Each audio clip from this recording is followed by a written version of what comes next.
Hola compañeras, en este Día Internacional de la Enfermera, 12 de mayo, queremos reconocer tan noble labor a través de una gran felicitación y en verdad un reconocimiento de nuestra organización, la cual yo represento, pero también a través de una conferencia magistral por un ícono de la enfermería. Queremos darle la bienvenida al doctor Eric Landeros. Muchas gracias, doctora. Quien en verdad tiene una trayectoria de 26 años que avala toda la experiencia y el conocimiento que tiene en el área de enfermería. Él es enfermero clínico, docente e investigador, doctorado por la Universidad Autónoma de Nuevo León, laboró en el Instituto Nacional de Cancerología, adscrito a la Facultad de Enfermería de la Benemérita Universidad Autónoma de Puebla, árbitro y consejero editorial de 13 revistas internacionales indizadas, editor de la revista de Cuidado Multidisciplinario de la Salud WAP, es autor y coautor de 75 publicaciones y miembro del Sistema Nacional de Investigación del CONACYT. Creo que esta experiencia que él tiene, los conocimientos, servirán mucho para que ustedes puedan tener una motivación y el conocimiento que a través de esta conferencia que hemos preparado con mucho cariño, sea una manera de reconocer su labor, de felicitarlas y sobre todo la admiración que nosotros tenemos hacia el gremio de enfermería. Muchas felicidades y sin más preámbulo, cedo la palabra para esta conferencia magistral titulada Filosofía de la Ciencia del Cuidado, con el doctor Eric Landeros Olvero. Muchísimas gracias. Un placer, doctora. Gracias. Muchísimas gracias. Agradezco mucho a las autoridades del Sindicato Nacional de Trabajadores de la Secretaría de Salud, especialmente a la doctora Parra y a todo el grupo que está con ella apoyándole en este esfuerzo por facilitar todas las condiciones necesarias para nuestro grupo colegiado. Pues el día de hoy, el Día Internacional de la Enfermería y también Día Nacional de la Enfermería Mexicana, pues es un placer estar con ustedes, mandarles un fuerte abrazo y compartirles con ustedes esta conferencia que se titula Filosofía de la Ciencia del Cuidado. Pues solamente es compartir algunos sentimientos que tenemos con respecto a lo que es nuestra profesión, el sentido original, pero les puedo hablar de que en la historia 3 situaciones dieron principio a la civilización de acuerdo a los libros que se han escrito. Uno es el control del fuego, la creación y el control del fuego. 2, la creación de la rueda. Y 3, la epítome de la guerra, que es la invención del arco y la flecha. Pero independientemente de eso, lo que dio origen a la civilización humana fue indiscutiblemente el cuidado humano. Porque cuando se dieron cuenta o hubo vestigios de que un ser humano estaba cuidando a otro mientras estaba enfermo, es ahí cuando se abrió una situación del desarrollo de la enfermería a nivel de historia, pero lo que quiere decir es que nacimos con la civilización humana. Bueno, esta situación nos hace recordar a Madame Collier, una enfermera francesa, que siempre preguntaba cuál es el verdadero sentido de la enfermería, cuál es el origen que nosotros realizamos como cuidadores de la salud. Bueno, el verdadero sentido de enfermería es el cuidado a la vida. Entonces, contribuimos a preservar la especie. Por lo tanto, estamos ante la profesión más importante del mundo, y no exagero. Haciendo una reflexión sobre esto, sin la profesión de enfermería, la raza humana no podría seguir. Y esto es una reflexión que hemos realizado ya desde hace algún tiempo, porque finalmente el cuidado no se puede parar. Tal vez el tratamiento farmacológico o quirúrgico se puede eliminar o no se puede realizar por cualquier situación. Pero el cuidado a un ser humano tiene que continuar hasta el final de los días. Entonces estamos ante la profesión más importante, siéntanse orgullosas de eso, orgullosos de eso, porque en realidad tenemos un origen que tiene una situación, una connotación histórica muy importante dentro de lo que es las profesiones en el mundo. Pero lo voy a explicar de esta manera. Nosotros somos una disciplina científica, pasamos de una ocupación a una profesión y de una profesión a una disciplina científica. Y como disciplina científica tenemos una filosofía, porque toda ciencia sin filosofía no tiene una razón de ser. Entonces, si somos una disciplina científica, pues tenemos que ver cuáles son los antecedentes. Busquemos en los antecedentes más específicos. Cuando nosotros hablamos de lo que son los autores del siglo V antes de Cristo, de los tres más grandes, principalmente Sócrates, él hacía una connotación de que, al igual que su madre, sacaba el producto de la mujer, como él sacaba el conocimiento de la mente del hombre. ¿Qué es lo que quería decir Sócrates en ese sentido? Sócrates lo que daba a entender es que, al igual que su madre, que era partera y hacía labor de parto, él hacía una labor de parto en el conocimiento de los hombres a través de la contradicción. Fíjense ustedes, la madre de Sócrates, el autor o el filósofo más grande que ha habido en la historia de los clásicos, la madre era enfermera, era partera. Entonces, desde ahí venimos con una connotación de que se le da el reconocimiento. Él tenía una filosofía que se llama mayéutica, que significa parto, y tenía una forma de obtener el conocimiento a través de la contradicción. Preguntaba sin tener ninguna opinión al respecto.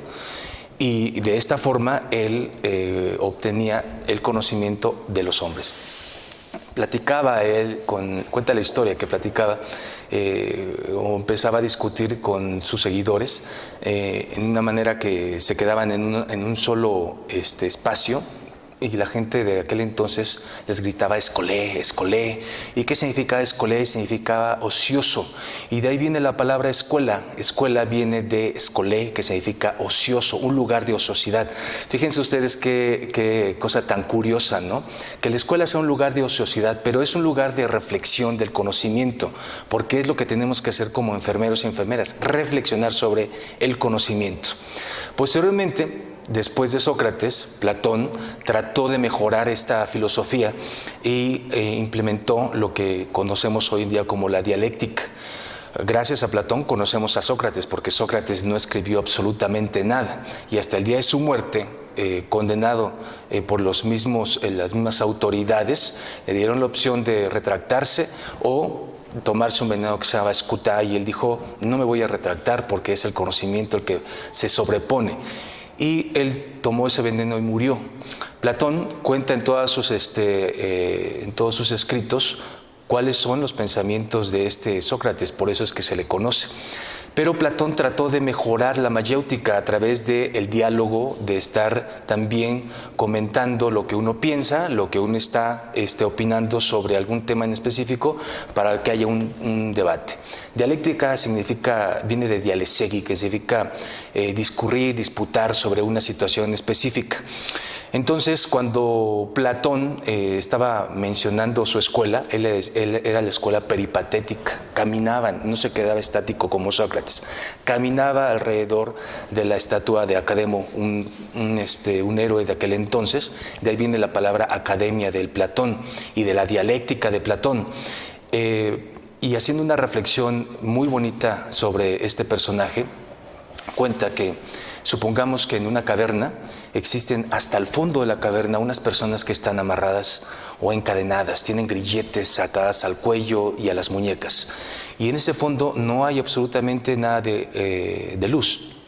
Y entre ellos se escuchan, se pueden tocar.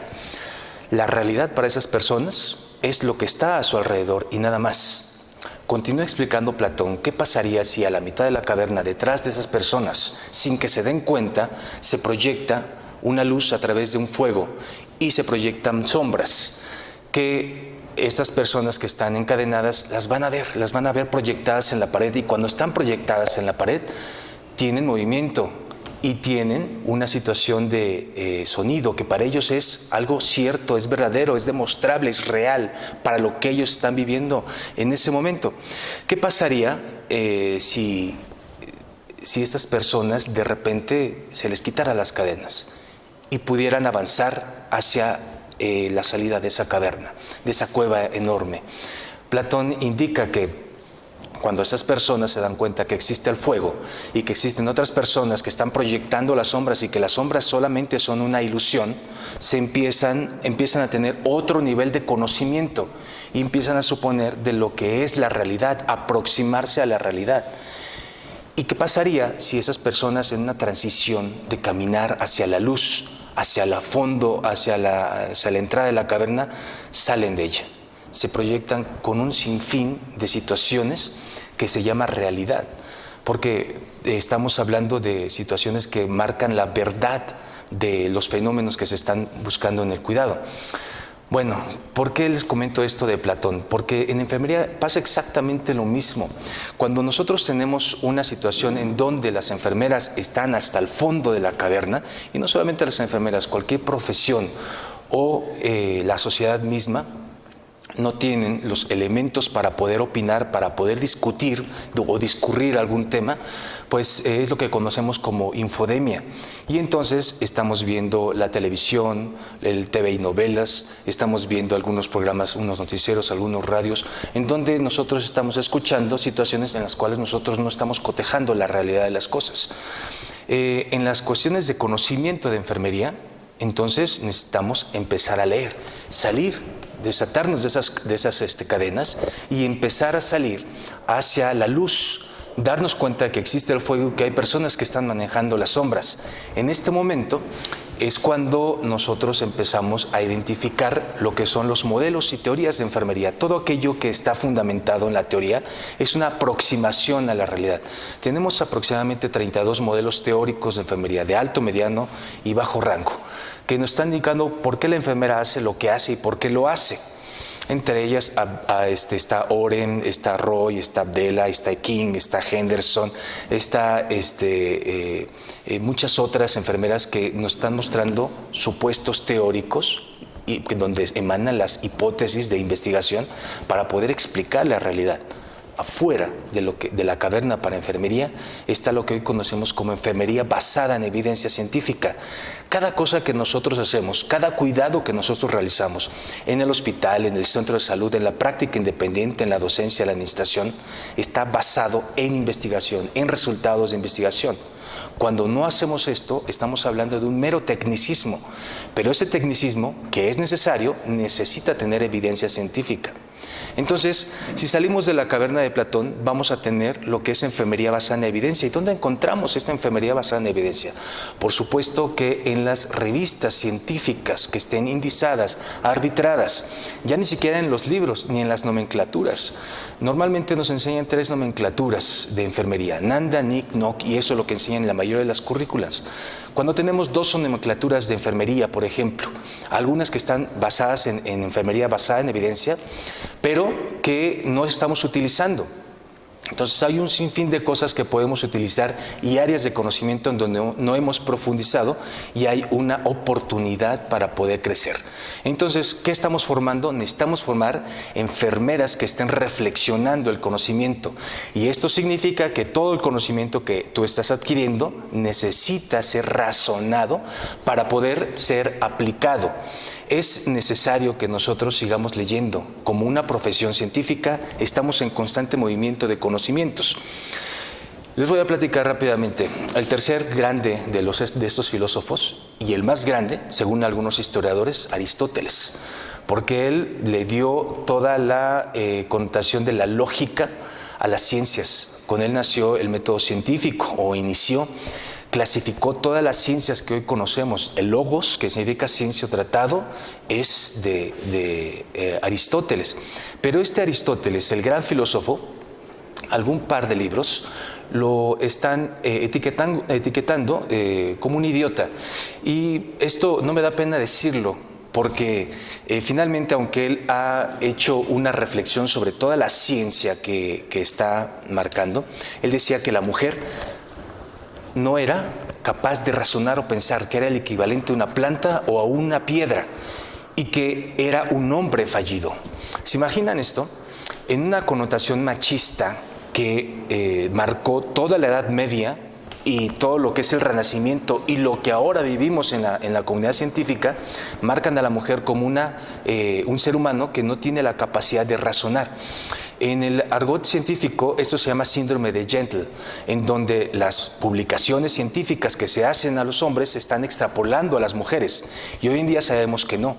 Cada vez son más mujeres que están en el Sistema Nacional de Investigadores. Cada vez son más enfermeras que están sobresaliendo como enfermeras científicas. Entonces, Esta situación, esta connotación histórica nos ha marcado siempre por la situación de no poder crecer como, no como gremio, porque eso es para las ocupaciones, como colegio. Entonces tenemos que tener unión colegial para crecer. ¿Qué es lo que pasa en esta situación?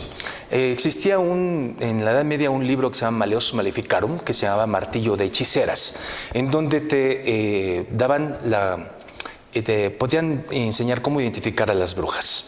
Aquella mujer que se atrevía a pensar, a reflexionar, a levantar la mano, a querer leer, era identificada como una bruja, porque sabemos que las mujeres tienen un razonamiento mucho más específico y que puede ser mucho más amplio que el de un hombre. A los hombres siempre les dio miedo esta situación y por eso es que a la enfermería, bueno, a la mujer específicamente, no se le daba la connotación de un desarrollo científico. Por lo tanto, esto le afectó muchísimo a la enfermería. Pasamos por una enfermería vocacional, en donde en la Edad Media los cuidados de los enfermos se le daba a las mujeres. En México hubo una situación, platicando rápidamente sobre las guerras floridas, en donde enfermeras y enfermeros, les puedo comentar que, y tengo aquí un dato, de Patricia Cuevas. Tizitl es el hombre que se dedicaba a la atención a los enfermos y Tlamatliquitizitl, la mujer que se dedicaba a la atención de las embarazadas. En esta situación de las guerras floridas, en donde atrapaban a todos los guerreros de Tenochtitlán y alrededor, cada 52 años se les daba un sacrificio a los dioses, entre los guerreros jaguar, los guerreros águila, los guerreros flecha, y era un honor. Pero antes de ser sacrificados tenían que ser atendidos, porque para los dioses tenían que estar en buenas condiciones.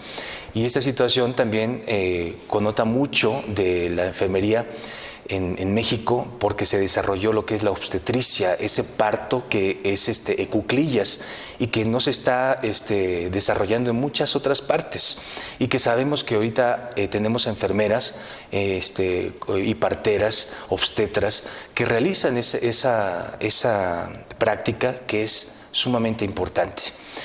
¿Cómo inicia la enfermería basada en evidencia? Para validar hay que dudar sistemáticamente. René Descartes decía que si tengo la capacidad de dudar de lo que está pasando, entonces existo. El famoso cogito ergo sum, y él lo tenía en dos connotaciones. Primero, para el conocimiento de enfermería está una situación epistemológica, validar el conocimiento desde el punto de vista filosófico, y por el otro lado está el racionalismo lógico. Conectando estas dos situaciones, nosotros podemos validar el conocimiento, pero también tiene que ver en la situación ontológica, el ser, de lo que uno es y de lo que uno hace, de lo que uno proyecta. Si lo que eres como persona se refleja en lo que eres como enfermera o enfermero, vas a consolidar mucho tu práctica. Toda esta situación pasó durante la Edad Media, el Renacimiento, y hasta que llegamos a la Guerra de Crimea con Florence Nightingale. Llegó Florence Nightingale con otras 33 enfermeras, y lo primero que hizo el capitán fue preguntarle: ¿y dónde está el doctor Nightingale? Soy la señorita Nightingale y tengo 32 enfermeras. Son las enfermeras que me van a ayudar. Lo primero que le hicieron hacer a las 32 enfermeras ella fue lavar el nosocomio, y ella precisamente dijo: vamos a hacerlo. ¿Por qué? Porque tenía la capacidad de salirse de la caverna de Platón. No estaba al fondo, estaba saliendo de la caverna. ¿Y cuáles eran los contemporáneos de Florence Nightingale? ¿A quiénes leía Florence Nightingale? Florence Nightingale leía a Roberto Koch, a Louis Pasteur, a Charles Darwin. Era contemporáneo de Eric Fromm. Entonces se dan cuenta de la situación en donde se tenía a Florence Nightingale, esta italiana que luchó en Crimea con los ingleses en contra de los rusos. De un 42% bajó a 2% la incidencia de mortalidad y morbilidad de los soldados ingleses. Ella ganó la guerra de Crimea. La reina Victoria le llamó posteriormente para que le explicara qué fue lo que hizo. Escribió 802 páginas en un libro que se llama Notas de Enfermería. Y lo que hizo para explicar a la reina Victoria lo que había hecho fue una rosa, que le dicen rosa de Nightingale, que es un diagrama que hoy lo conocemos como un gráfico de pastel. Todo lo que son los histogramas, los gráficos de pastel, las barras que están en estadística, son creaciones de Florence Nightingale, porque estaba ella supeditada a una filosofía muy marcada a finales del siglo XIX, que es el positivismo lógico. Ella, a través de las matemáticas, demostró lo que enfermería estaba haciendo, es quitar simplemente o estar organizando a todos los enfermos que olían a putrefacción, en aquel entonces se llamaban miasmas, que era la teoría de la generación espontánea, que de manera espontánea salían los gusanos y las moscas que todavía tenían esa creencia, colocar a todos esos soldados y separarlos de los que tienen un hueso roto, un raspón. Y los principios de agua, luz, alimentación, recreación, y todo eso, limpieza, que está en todas las modelos y teorías de enfermería, Florence Nightingale los escribió. Entonces, ¿por qué no creía en la generación espontánea? Porque leía ciencia, leía Pasteur, leía a Koch. Entonces sabía que había microorganismos que no conocía, que provocaban las enfermedades y las infecciones. Bueno, ¿qué pasa con Florence Nightingale? Ella, pues finalmente, leyendo a todos los contemporáneos, pues pudo desarrollar lo que es la enfermería científica. Fue galardonada como una de las enfermeras o la primera mujer que entró a la estadística, a la Real Academia de la Estadística Matemática en Inglaterra. Entonces, si John Snow es el padre de la epidemiología, y en el mismo año, en Londres con la epidemia del cólera, Florence Nightingale es la madre de la estadística matemática y fue reconocida como tal antes de ser la precursora de la enfermería científica. Entonces, como pueden ver, tenemos cómo es que enfermería está evolucionando. Florence, hablando de Madame Collier, habla de la etapa doméstica, que es la que ya le estamos hablando, del sentido original del cuidado, la evolución como una civilización. Después la vocación, en donde estamos hablando de la Edad Media. La etapa técnica, que empezamos con Florence Nightingale, que ya empezaba a leer, pero que no tenía todavía el conocimiento científico o la evidencia científica para poderlo evidenciar. Y entramos a una etapa profesional, en donde de lo que se trata es de que todo lo que hagamos esté basado en evidencia científica. Y ahora, después de esa etapa profesional, añado yo a Madame Collier, la etapa profesional pasa a una etapa científica, y ahorita estamos en una etapa sociopolítica que está iniciando. Pero no acabamos de tener lo que es la profesionalización para entrar como una enfermería científica. Dentro de los patrones del conocimiento que está marcando, que marcó en 1978 una enfermera que indicó que los patrones son el empírico, el ético, el personal, el estético. Hoy en día se está marcando el emancipatorio. El empírico es todo aquello que es científico, la evidencia que se está teniendo, y habla mucho de lo que es el empirismo, que el conocimiento nace a través de los sentidos para poderlos proyectar. Y después está el conocimiento ético, que está muy marcado en nuestra profesión, de lo que es y no es correcto para poder proceder en un cuidado integral. Está el conocimiento personal, esta connotación ontológica del cual estábamos hablando, que es lo que nosotros somos como enfermeros, y el conocimiento estético, aquel que nos dice que somos un arte. Florence Nightingale decía que somos una de las bellas artes, es más, la más bella de las artes, así lo decía Florence Nightingale. En el conocimiento estético está el artístico, como un arte de performance, un cuidado de enfermería, un catéter, un cambio de posición, es un arte performance que desaparece de un momento a otro, pero estamos teniendo, en vez de una piedra de mármol, un cuerpo humano. En vez de un lienzo, estamos teniendo un ser humano, en donde la situación que nosotros estamos realizando para poderlo tener como una persona que vive, que siente y que necesita expresarse, nosotros como enfermeros y enfermeras realizamos esa situación. Pero nace un patrón de conocimiento nuevo, que es el emancipatorio, que es el sociopolítico. Este sociopolítico significa que nosotros como enfermeros y enfermeras tenemos que tener acción política. No me refiero a que tengamos que estar haciendo politiquería, simplemente necesitamos estar presentes en la sociedad para mejorar las condiciones de la sociedad en materia de salud. Y eso a nosotros nos hace como actores políticos que podemos aplicar lo que hoy en día conocemos como la política basada en evidencia, aquella que cuando tú hablas, cuando tú estás demostrando o haciendo reflexión sobre alguna cosa, es porque hay un metaanálisis, una revisión sistemática, un ensayo clínico anterior, un diseño correlacional, un comparativo. Y de lo que menos hablas es de lo que está escrito en los libros, por ejemplo, o de lo que te dicen en los congresos, o lo que te enseñan en la escuela. Así son las cosas hoy en día. Necesitas salir de la caverna de Platón y ver en dónde están esas publicaciones para fundamentar todo lo que tú estás realizando. Hoy en día tenemos enfermeras que están tomando esa decisión de ser actores políticos. Tenemos grandes enfermeras como la doctora Vera Barrón, la maestra Pati Rincón, la doctora Juanita Jiménez, que ahorita en esa situación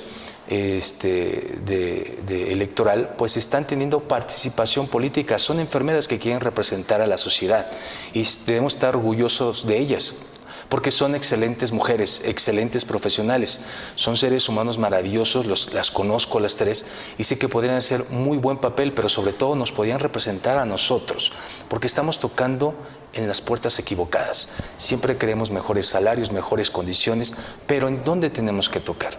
En quien toma las decisiones, y eso es a través de los organismos que nos representan. Entonces, la emancipación sociopolítica es muy importante hoy en enfermería. Se tiene que tomar con lo que es la ciencia y con lo que es la evidencia científica o la evidencia publicada. Y así vamos a tener más direcciones de enfermería. Solamente tenemos 7 direcciones de enfermería de los 32 estados que tenemos ahorita actualmente en México. Entonces, ¿qué es lo que necesitamos para tener más direcciones de enfermería? Donde tengamos el propio presupuesto, donde pongamos nuestra propia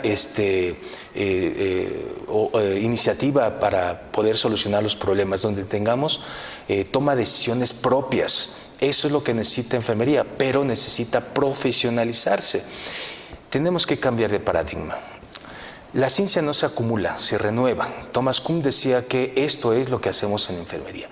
Tenemos que cambiar de paradigma, pero es muy difícil romperlo. En 1992, cuando estaba haciendo la preparatoria, imagínense, me decían, vamos a entrar al laboratorio de cómputo.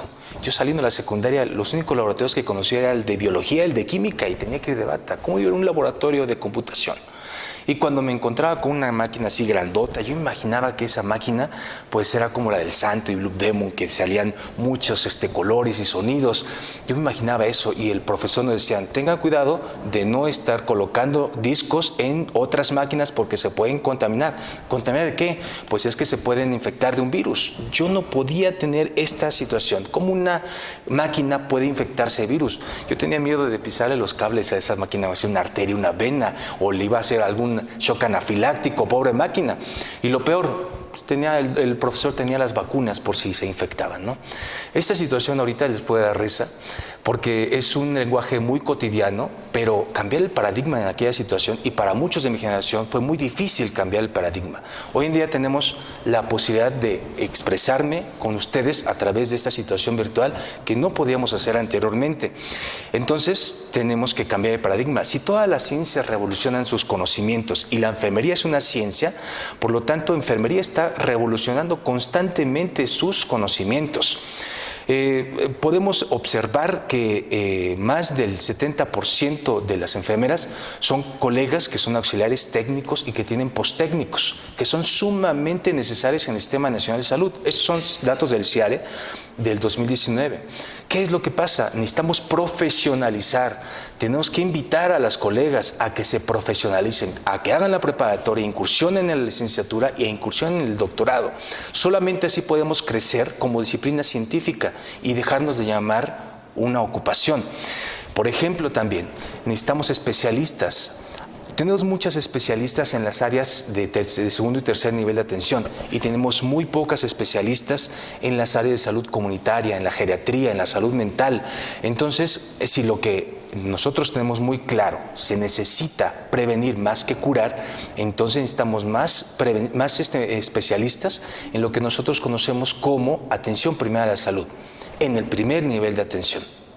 Y eso se puede reflejar en un segundo y tercer nivel de atención. Bueno, pues tenemos que romper paradigmas. Es una invitación a que rompas el paradigma. Te voy a dar un dato. El INEGI en el 2017 hizo una encuesta de quién es la profesión y ocupación más reconocida para la sociedad. Enfermería es la ocupación más reconocida con 8.9, la profesión más reconocida. Después están los médicos, los arquitectos, los profesores. Imagínense después de esta pandemia en donde demostramos que somos la profesión más importante del mundo, porque sin nosotros simplemente no hay raza humana. ¿En qué lugar estaríamos? La sociedad ahora nos está reconociendo, después de que fuimos estigmatizados por la situación de la pandemia de la COVID-19, hoy en día estamos siendo más reconocidos. Es momento de que tú te reconozcas, pero tienes que empezar por ti misma para profesionalizarte, para proyectarte y así proyectar al compañero. ¿Has escuchado hablar de que la enfermera es la mejor amiga de la enfermera? Eso es romper el paradigma. Si has escuchado otra cosa diferente, estás muy equivocada. Hoy en día eso es lo que tenemos que hacer. Tenemos que tener unión colegial con nuestros enfermeras y enfermeros. Finalmente tenemos que pensar, crear, intentar, hacer una y otra vez, lidiar con el fracaso hasta tener éxito. Eso se llama resiliencia. Entonces, te invito a reflexionar este 12 de mayo el sentido original del cuidado. ¿Quién eres tú como enfermera? ¿Qué es lo que has hecho para desarrollar y contribuir con tu disciplina desde el punto de vista científico? Cuando te des cuenta qué es lo que eres y qué es lo que estás ofreciendo, el mundo va a cambiar, porque antes de pedir tenemos que ofrecer. Eso es la unión de nuestro grupo colegiado. Esa es la unión de enfermería hoy en día. Te invito a que reflexiones este 12 de mayo y seamos felices con lo que hacemos, con lo que somos y con lo que proyectamos, que es a favor de nuestros pacientes y a favor de nosotros mismos como colegio. Muchísimas gracias.